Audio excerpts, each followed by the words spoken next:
ఈ రాజశేఖర్ హత్య ఇలాంటి దాదాపు రోజు పేపర్లల్లో, టీవీలలో మనం చూస్తూనే ఉంటాం. నేను ఇది 2021లో ఔరంగాబాద్‌లో అక్క ఇంటర్ కాస్ట్ చేసుకుంటాని అక్క తలని నరికి, ఆ తలని ముండెం పట్టుకొని ఊరంతా తిప్పి పోలీస్ స్టేషన్‌కి పోతాడు. తర్వాత వాళ్ళ కులపోళ్ళందరికి కూడా నేను చంపిన చూడండి అని ఫోటో తీసి పంపిస్తాడనమాట.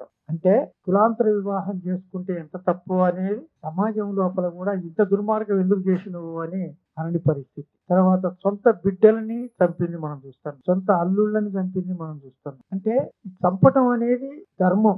కులాంతర వివాహాలు చేసుకుంటే చంపటం అనేది ధర్మము. ఈ ధర్మాన్ని పాటించాలి. చంపకపోతే ధర్మం తప్పినట్టు. ఇది అందరి మైండ్‌లో ఉంది. ఎవరినైనా మనం ఎస్ఐ కూడా ఏమమ్మా ఎందుకు పెళ్లి చేసుకుంటావు? మీ తండ్రి 20 సంవత్సరాలు నిన్ను దాటితే నువ్వు ఇష్టం వచ్చినట్టు చేసుకోవచ్చేనా అని అన్నాడని ఇది సహజంగానే పోలీస్ అంతే అంటారు, వీళ్ళే పెద్దలు అదే అంటారు. ఈవెన్ కోర్టులు కూడా ఎక్కడ ఏం పట్టుకోడు, నువ్వు మైనారిటీ దాటలేదు అనే పేరిట అతన్ని పెళ్లి చేసుకున్న వాళ్ళని అంటే ఇట్లా చెప్పాలంటే ఈ సిస్టమ్ అంతా కుల వివాహాలు చేసుకోవటం ధర్మం, కులాంతర వివాహాలు చేసుకోవటం అనేది తప్పు అని అందరి మైండ్లలో ఉంది. ఇంతకుముందు శైలాబ్ చెప్పినట్టుగా రాజకీయ పార్టీ నాయకులు ఎందుకు రావటం లేదు, మందకృష్ణులు ఎందుకు రావటం లేదు, ఆర్ కృష్ణయ్యలు ఎందుకు రావటం లేదు, ఇతర ప్రజా సంఘాల వాళ్ళు ఎందుకు రావటం లేదు, ఇతర పొలిటికల్ పార్టీస్ వాళ్ళు ఎందుకు రావటం లేదు అంటే ఇదంతా బాధ్యత కాదా? పైగా చాలా ఏమనుకుంటానంటే ఇది మామూలే అని భావన ఉంది. ఏదైనా చిన్న విషయం వస్తే వాడు టీవీలల్లా చెప్పిందే చెప్పుకుంటా ఉదయం నుంచి సాయంత్రం దాకా అదే వేస్తుంటాడు. అది పనికిరాని.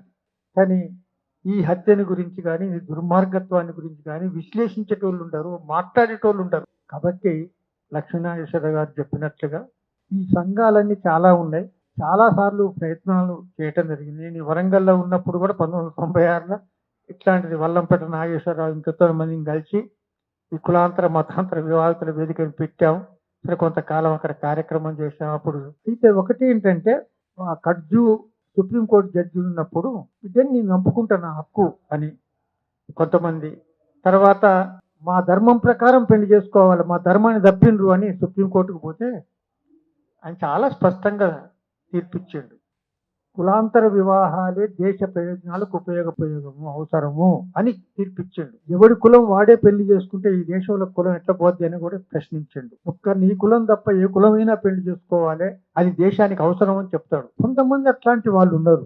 కాబట్టి ఇవన్నీ మనం సమీకరించుకొని ఇలాంటి విధేయవాదులందరినీ సమీకరించుకొని మనం పెద్ద ఎత్తున మూమెంట్కి అయితే సిద్ధం కావాల్సిన అవసరం ఉంటుంది.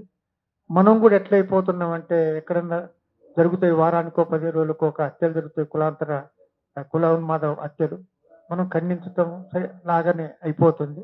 అట్లా కాకుండా అందరూ సీరియస్గా తీసుకోవాల్సిన అవసరం అయితే ఏర్పడ్డది. దానికోసం జరిగే ఆ ప్రయత్నంలో టీపీఎస్కే కానీ నా వ్యక్తిగతంగా కానీ దీంట్లో పూర్తిగా భాగస్తుని సహకరిస్తారని తెలియపరుస్తూ నాకు ఈ అవకాశం ఇచ్చిన మీకు ధన్యవాదాలు.